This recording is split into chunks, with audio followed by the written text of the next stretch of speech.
talking with Godwin Kato. And Godwin, tell us where you're from. I'm from Uganda, Okay. in East Africa. And what program are you in here at AIIAS? I'm doing Master of Arts in Curriculum and Instruction, that is education. So Godwin, you have a very interesting story about how you know of AIIAS and how you came here and of God's leading through all of that. So can you share with us your story? Okay. My story about God's leading overlaps the period from when I started high school up to this time. Okay. Now, what happened is that when I was 13 years old, I was still in Pathfinder those days. Yes. So I got to learn about J.N. Andrews. Oh. Yeah, and the culmination of Andrews University. Yes. Yeah, so all from that time, I dreamt about studying in Andrews. Oh. Yeah, but it was not possible at that time. Yes. So after so many years, my sister told me about AIIAS. That is, it was 2014. Yes. Yeah, it was just 1 year after my graduation of bachelor's of arts with education. Yes. So she told me about AIIAS, and I was like, maybe I can study at AIIAS. Yeah, but then why AIIAS? Why not Andrews, as my dream was? Yes. Yeah, so later on, she told me that AIIAS is a sister institution to Andrews. Yes. So as you're trying to look for documents and all other things that might take you to Andrews, you can choose to study at AIIAS. So I was like, okay, let's give it a try. Yeah, so it was in 2015 I applied in AIIAS. They gave me immediate feedback. I was happy about that. Of course, plus other requirements that I had to meet. And so from that time, we planned that let me start in 2016 in January. So we were looking at that. That was our goal. 2016, I should be starting. So we decided to look for money here and there. However, towards the beginning of the year, we got some news that were not good. Yeah, it was about my niece was sick. Her daughter, your Her sister's daughter was sick. Yes, she was sick. And your sister had been planning to support you at least partially to come to AIIAS? Exactly. Okay. Yeah.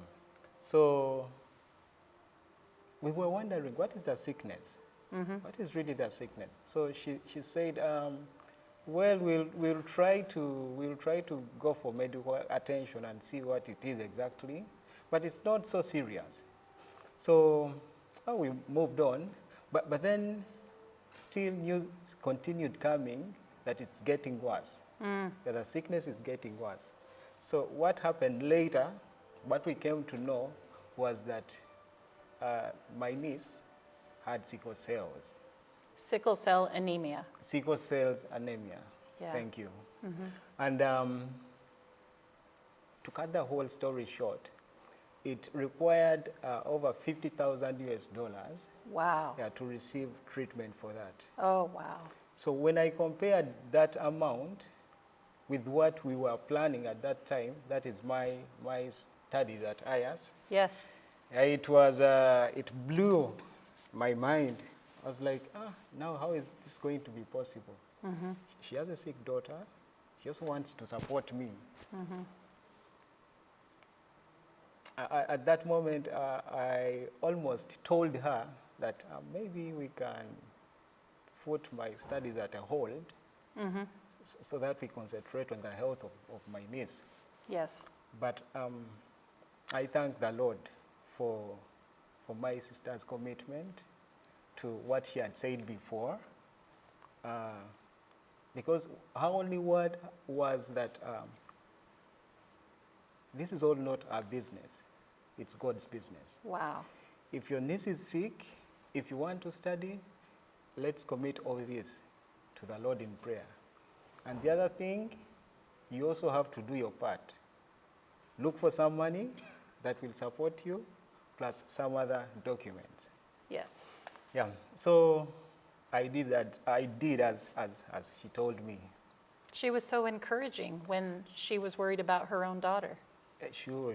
Actually, it shifted my faith. I was Yeah. like, but then if my sister is saying this, yet she has a sick daughter, Yeah. then it means I need to check myself as well. Yeah. So we went on like that. Of course, I tried to save some money for my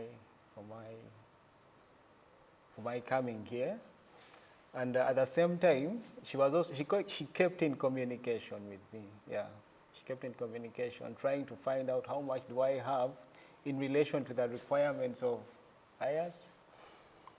So after some time, towards the end of 2016,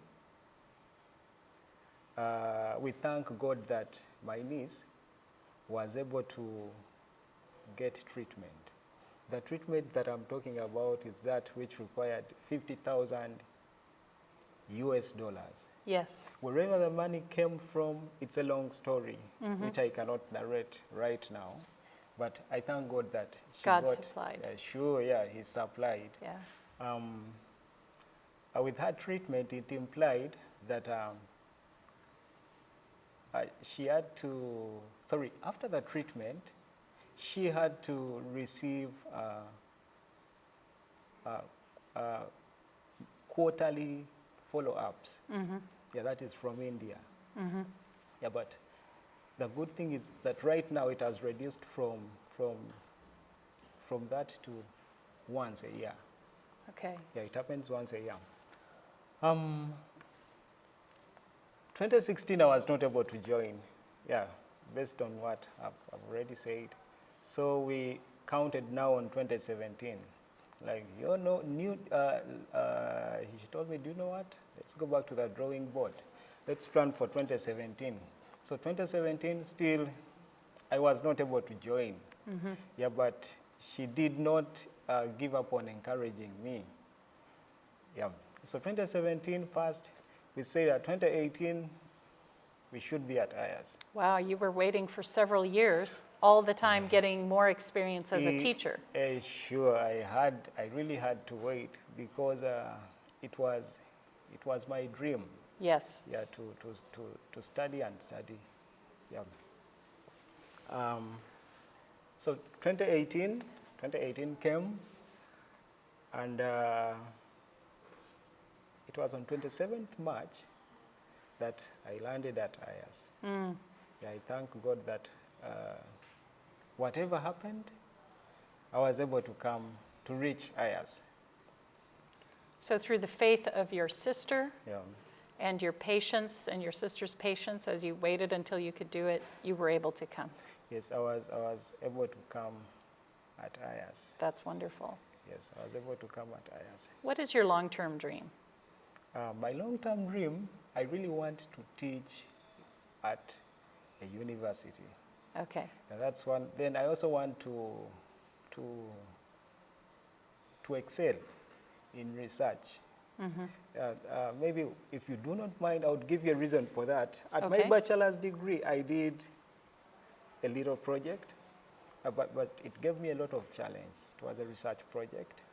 So in my heart, I decided to venture into research. So even in your undergraduate, you fell in love with research. Sure. And that love is still there, that hope is still there. Oh, yes. And so you must be hoping that somehow God will supply for you to go on to the PhD then. That's my belief. That's my belief. And you've practiced patience, so I think that your tools are there that you need. By God's grace. Tell me how AIIAS has given you an experience in training for leadership. I should say that in every situation, there is somebody who is making a sacrifice for all of us. I would say that it's not so much different from what Christ did for us Yes. when he died for us. But I would also like to bring it down to people like professors here at AIIAS, people like fellow students, friends, parents. There are people who have really sacrificed on my behalf, I should say. I do not know how I can thank all of them, but that's the truth. Actually, it gives me a challenge in terms of like, how can I really give an account of this? Yeah, these people have stood in for me. How can I really pay? So I just pray to God that just in case there is any way I can help, yeah, my mind is opened, my ears are opened to give a helping hand To others. to others, exactly. And that is a key leadership training right there, Sure, about yes. the sacrifice for those around you. Yeah, that's true. That's Yeah. true.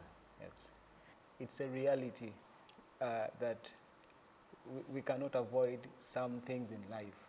Yes. Yeah, with some things you really have to wait. Even at points when it's meaningless. Yeah, you have to really wait. Yes. Yeah, with the sickness of my sister's daughter, I was almost giving up. But her words of courage kept me going. She told me I have to keep praying. I have to wait. I had to wait. Sorry. Then also I also want to thank God, who by His Holy Spirit, He puts words of encouragement in our hearts. He gives us songs. Yeah, I remember at that point, during that moment, I had two songs in my heart. That one of them is able. Yes. I know my Lord is able. It really kept me moving. Then the other one is my favorite hymn, My Lord and I. I have a friend so precious, so dear to me. Those two songs really kept me moving. As I serve other people, as I help someone, I'm only helping myself. I'm only helping myself. One time it happened at school. I was planning to do one of my major exams. So I was seated in the library, and then I got an email from a classmate. She wanted some help, just to look through her paper before she can submit. So I was like, no, this is my last week of exams. I cannot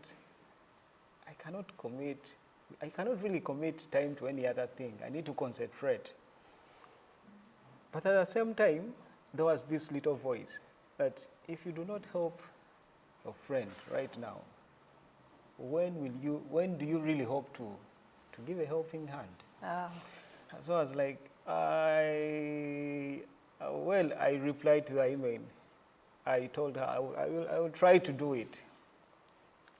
To cut the long story short, I received her paper.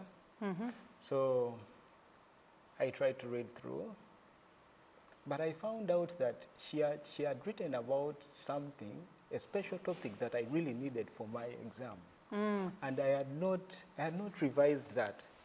So I took it up. I read through, finished, and submitted. I returned her document. Yes. On that day of exams, that was after 1 week. When I entered the exam room, when we received the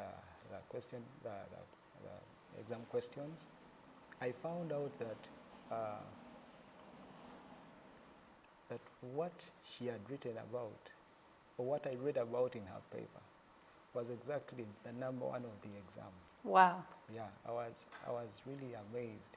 So your answer to the urging of the Spirit to help her despite the crunch time for you actually prepared you for your exam. Exactly. Wow. Exactly. Up to this time, I really wonder, hadn't I read her paper, what was I going to do? Because this is a very crucial topic. Yes. As far as my course is concerned. Yeah. Yeah. So that God's leading is wonderful. exactly. Yes. Yeah. I just thank God He has the the big picture of whatever is going on in our lives. Yes. Yeah. Godwin, thank you so much for sharing your experience. I hope to meet your sister someday. Oh, This woman who had faith and who has sacrificed to help you be here and helped you dream and encouraged you on. It's a tribute that you give to her. thank you so much.